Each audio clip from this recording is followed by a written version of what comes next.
It's a funny place to be, stuck in a seemingly mundane world with an inner knowing that the universe is so much more than our mortal minds can comprehend. Yet we all have the capacity to know peace and our oneness with the wholeness of life. And through these interviews, discussions, and reflections, it is my intention to share this possibility. I'm Ryan Kurczak, and this is the Kriya Yoga podcast. What I wanted to share with you, you may have heard me talk about this, and I don't think any of you are in the Kriya Yoga apprenticeship program, at least that's actually happened. Not many of you have applied, but haven't actually gone through it yet. And in the Bhagavad Gita, you're going to hear me talk about this, and I've probably already mentioned it once before. In the Bhagavad Gita, there's a chapter, I believe it's chapter 16. And in that chapter, what's described there are the qualities and characteristics which lead to self-knowledge. The qualities and characteristics which lead to self-knowledge. And many people mistake those for being moral principles or moral guidelines, when they're not. They're qualities and characteristics that when you implement them in your life, when you identify with them, when you make them real for you, self-knowledge blossoms. Also, those of you who are going to be in the Kriya Yoga apprenticeship program, in year 2, we go through the Yoga Sutras of Patanjali. Now, I'm not going to spend a lot of time today because it's a little bit beyond what you need to know at the moment. But there are the gunas, sattva, rajas, and tamas. And again, if you can read about them in Kriya Yoga Continuing the Lineage of Enlightenment. I believe it's the chapter on the mind. So look up the gunas, read those on your own. But they're characteristics of creation, energies of creation. They're considered to be the primal forces of creation. Just south of the Om vibration, whereas Sat or truth is just north of the Om vibration. It's pure consciousness. But after Om, we get these gunas, which are the primary forces of nature. They run through, sustain everything. And we can really see them in our mind and our mental makeup often. Tamas is considered to be the energy of inertia, darkness, stagnation, often related to hatred. Rajas is the transformational energy. It's active. It's the go-getting energy. It's, again, the transformational energy. It's not heavy. It's dynamic. It's what makes you want to be somebody. So whereas tamas is dullness. You can care less about anything. You just want to eat your hot dogs and sit on the couch. Rajas is, I want to be somebody. I want to be successful in this world. I need fame. I want to be a good yogi. I want people to see me as a yogi, because you can be a Rajasic yogi too. And then the other quality is sattva, which is light, inspiration, purity, clarity. Whereas with tamas, you do things to save your own life, save your own skin. That's your motivation, basically selfish. The motivation for rajas is, again, becoming better, changing, being more. The motivation of sattva is just because. It's like, why do you garden? You love it. It's just, you would do it anyway. You love gardening. Why do you like to go for walks in nature? Anything that you do that you just love doing. Why do you like making mashed potatoes and gravy on Sundays? You just enjoy it. You do it anyway. You love it. It's for its own sake. So a sattvic quality is something that you do for its own sake. For example, ideally, meditation, the highest spiritual practice, is spiritual practice for its own sake. Not to get you out of problems, not to make you feel better, not to make you somebody, not to give you anything special, but just because it's the right thing to do, the natural thing to do. You just do it. You just love it. Point I'm getting at, in the Yoga Sutras of Patanjali, as you'll read in the book Continuing the Lineage of Enlightenment, there's a lot of discussion, and as you go through the sutras, there's this emphasis towards developing sattva, becoming sattvic. And I remember being young and in my 20s and one of those idealistic vegan hippies who was doing everything to save the planet and to change consciousness and to make the world a better place. And then I remember growing up and seeing that you don't eat well, you don't practice your yoga, you don't be a good person to change anything. You do it simply because it's the right thing to do, the natural thing to do. It's in good taste. That's a sattvic way of being. You don't do it because you want someone to see you as healthy or spiritual. You do it because that leads to self-knowledge. So anyway, eventually you have to let go of sattva too. But many people ask, well, why do we develop lightness and clarity and peace and bliss if it's all God anyway? If Rajas is God, if Tamas is God, if we have to abandon it at the end anyway, why do we do that? Well, because consciousness as a human can only truly go within and meditate well in a sattvic state. When it's caught up in, defined by Rajas and Tamas, it doesn't have the ability to sit still because there's too much Rajas, too much transformation. Or it doesn't have the ability to rise up and experience clarity because it's too stuck in its own inertia and darkness. So the reason we cultivate sattva, purity, light, joy, optimism, isn't because it's a moral thing.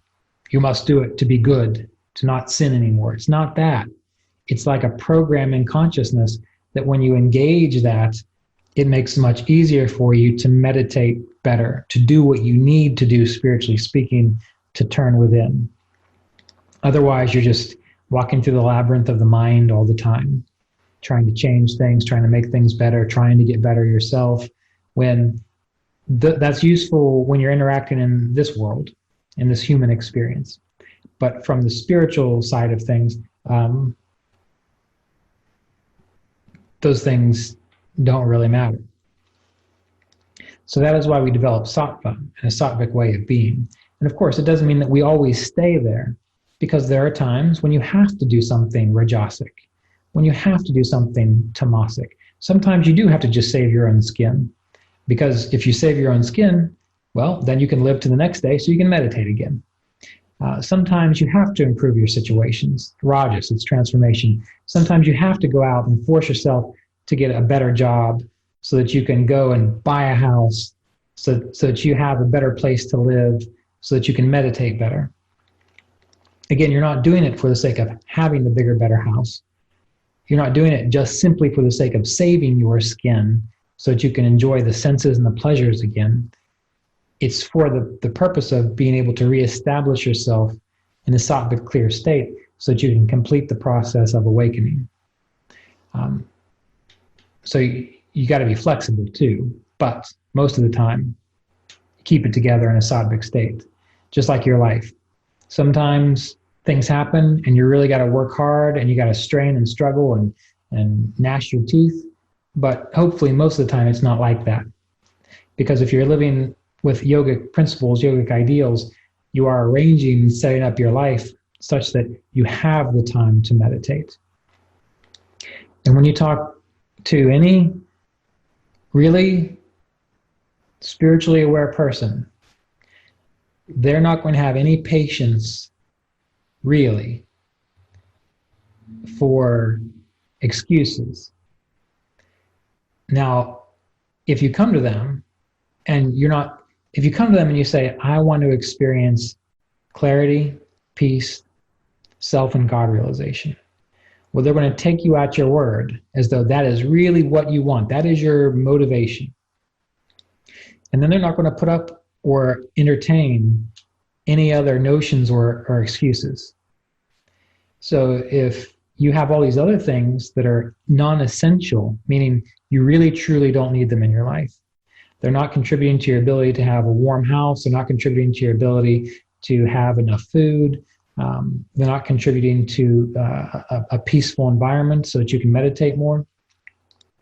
If they're not contributing to those things, they're considered non-essential. And when you come to a person with spiritual awareness that you want to learn from, they're going to expect that you're going to cut that out. So oftentimes we have to really be honest with ourselves about what are we doing? Because you see, the purpose of this life, the purpose of this human life is not to continuously fulfill your senses or your desires. The real purpose of this life is to awaken to your true nature. It's like, if you can imagine, don't take this beyond what I'm intending it for as a teaching tool. But it's like if you can imagine being a butterfly in a chrysalis. The only reason you're in that chrysalis is to prepare you for being the butterfly. You're not in that chrysalis to figure out how much longer can you stay in that chrysalis, how can you enjoy that chrysalis more, and so on. You're there for the simple process of releasing yourself as a free, fully functional, healthy butterfly. The same is true for human life. There's a famous quote, I don't know who said it, but life is a bridge. You're not meant to build a house on it. And that is why we need to look at it as though, truly, are we treating this life as that? Because everything in this life is going to pass away and perish one way or the other. But the eternal nature of you is not. The eternal nature of you is going to be what it always has been. But the quicker you realize that, the more mature you become in that, then you're eternally free. There's nothing else to worry about. And that is the purpose of human life.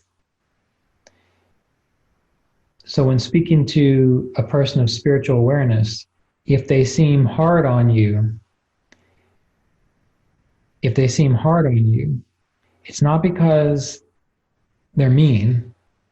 It's because you have said to them, I want to wake up. And they're saying, great, that's the purpose of human life. So I'm going to tell you exactly what you need to do for that to happen.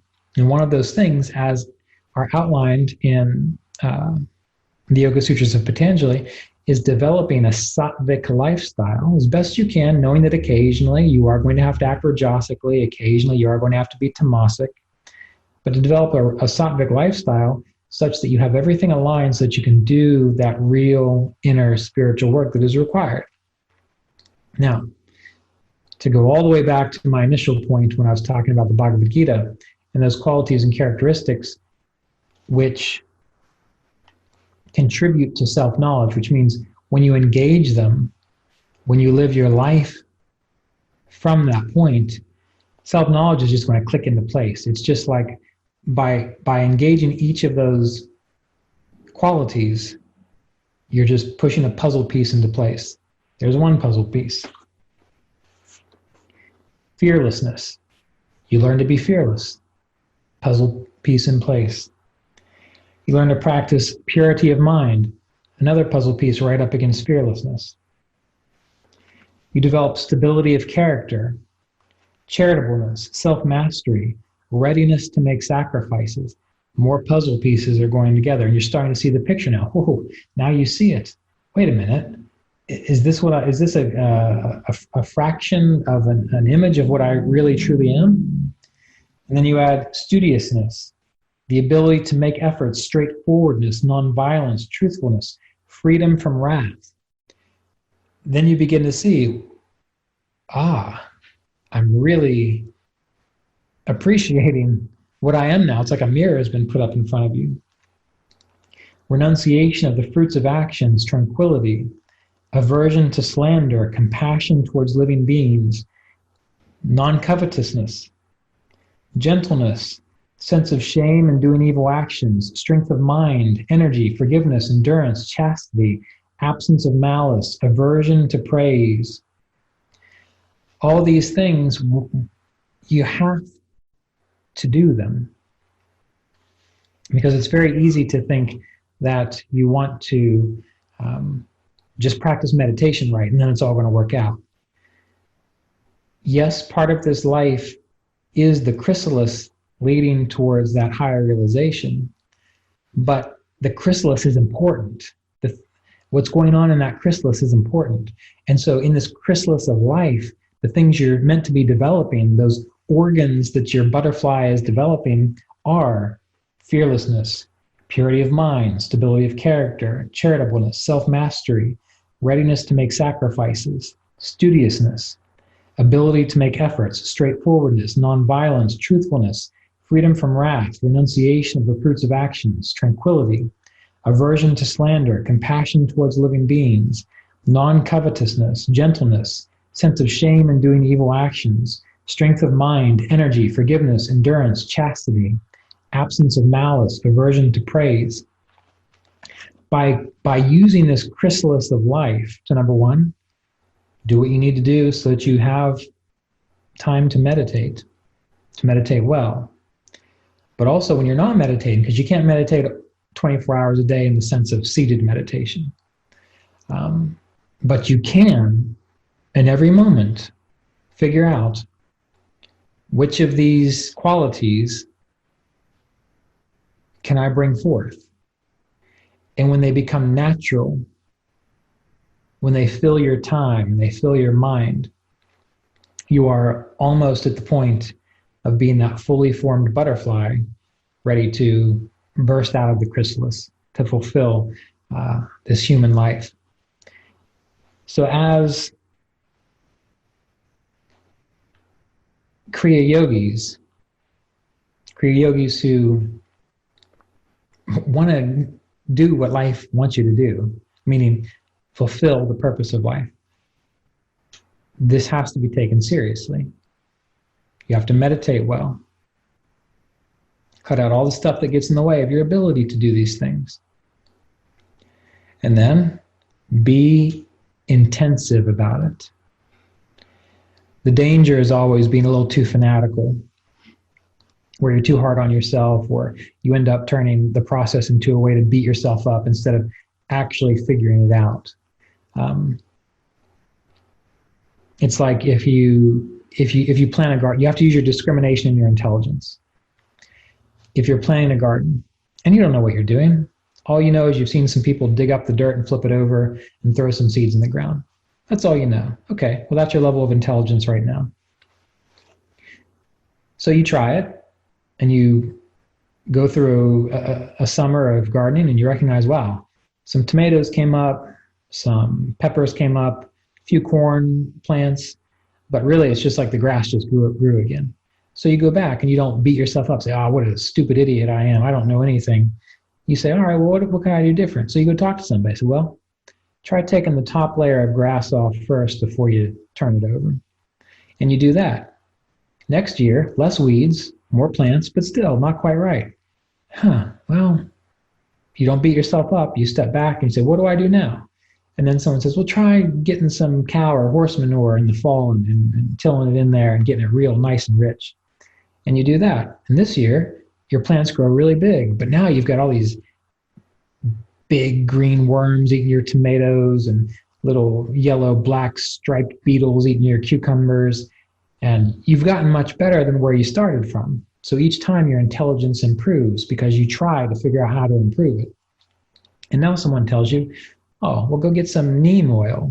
Mix it up. It's natural. It's not going to poison anybody other than the things you don't want to eat your plants. And you spray it all over your plants. And your plants are fine. And so each year you get better and you get better and you get more intelligent and use your discrimination more. So that means with these 26 qualities, You don't just say, oh, I can't practice fearlessness. I tried and I failed. You say, no, today I'm going to try to be fearless. And you do. And for the most part, you do a good job. But then a few things get in your mind and you just can't shake them. So you need to use your discrimination, your intelligence, and sit down and figure out, okay, what do I need to do to get that out? What do I need to do to stop worrying about that? Do I need to act and actually do something so it's just not an issue? Do I need to just have a little talk with myself because this is kind of a neurotic thing that's going on? But you do this with each of these qualities, straightforwardness. Maybe you need to be straightforward. That means you just tell people what you think. You're honest with them. But then someone comes up to you and they say, hey, what do you think of this dress? And you say, wow, that is the most hideous thing I've ever seen in my life. Well, that's straightforward. But then they start crying because their spouse just bought them this dress and it's the best gift they've ever gotten in their life. So you've learned, if you're practicing discrimination, okay, maybe that's not the time or that's not the way to share that information. Or maybe I don't even need to say anything. Maybe you find another way around it. But straightforwardness, I don't mean to be a white liar or to tell little white lies. I mean, if you need to be honest with someone, be honest with them. If they say, hey, do you want to go out tonight? And you say, no, I'm going to go meditate. Hey, do you want to eat some spaghetti and meatballs? No, I told you 20 times I'm a vegetarian. Sometimes you have to do that, not in the sense of being cruel, but we live in an imperfect world. So every now and then, you got to do your best. But you got to be flexible, as we discussed. Okay, now, hopefully what you're going to do is you are going to go back and listen to this video after it's posted, and you're going to write down these 26 qualities. And you're going to start working on them, one at a time if you have to. But that's why you're here, so you might as well start. And then you're going to have a leg up on the Kriya Yoga Apprenticeship Program because I discussed this in the Kriya Yoga Apprenticeship Program. And it's a big part of the program as you get further into year one. That's all I have to say about that. And I really hope you take it seriously because many people don't. And that's why you might have experienced this, maybe not. But that's why when you start joining meditation groups or you start going to yoga classes or you yourself become a professional yoga teacher, really anything related to an organization, and you start getting into the heart of the organization and you start seeing people with their, gossip and non-useful activities, and you think, wow, this is such a spiritual place, but why is this the case? Or you meet people who've gone to meditation groups for 20, 30, 40 years, and they don't seem any clearer than they probably were when they started. It's always going to be because they don't take these 26 characteristics seriously. You're going to find that the people who take these 26 characteristics seriously as they take their meditation practice, those are going to be the ones that have the integrity necessary to fulfill that purpose of this life. Just like the chrysalis is to the butterfly, this life is to our being. This episode of the Kriya Yoga podcast was made possible by donations from Kriya Yoga apprenticeship students and supporters of our Patreon community at www.patreon.com/Kriya Yoga.